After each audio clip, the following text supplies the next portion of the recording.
ខ្ញុំចង់ទៅរស់នៅសហរដ្ឋអាមេរិកទាំងគ្រួសារប៉ុន្តែខ្ញុំអត់ចង់ធ្វើការគេទេតើមានកម្មវិធីអ្វី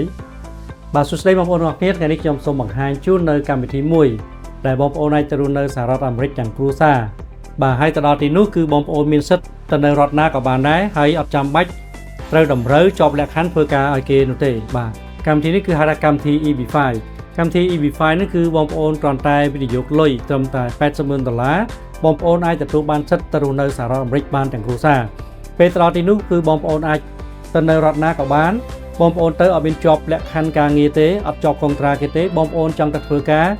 ចង់ទៅធ្វើអាជីវកម្មក៏បានឬក៏បងប្អូនចង់ឲ្យកូនបានរៀនគឺរៀនអត់អស់លុយទេរហូតដល់ទី12បាទបើសិនជាកូនបងប្អូនរៀនដល់ថ្នាក់មហាវិទ្យាល័យគឺបងប្អូនត្រូវបង់លុយដែរប៉ុន្តែបង់ដូចប្រជាពលរដ្ឋក្នុងស្រុកគេអញ្ចឹងបាទគឺអត់បង់លុយក្នុងលក្ខណៈជាសិស្សអន្តរជាតិទេបាទក្រៅពីនេះទៅទៀតគឺបងប្អូនគឺនឹងទទួលបាននៅសិទ្ធិរស់នៅអចិន្ត្រៃយ៍ហៅថា Green Card ទៅស្របច្បាប់បាទហើយនៅពេលដែលបងប្អូនទៅរស់នៅទីនោះបានចាប់ពី4ឆ្នាំ9ខែឡើងលើបងប្អូនមានសិទ្ធិគ្រប់គ្រាន់ក្នុងការដាក់ពាក្យស្នើសុំយកសញ្ជាតិនៅសហរដ្ឋអាមេរិកនោះបានផងដែរបាទ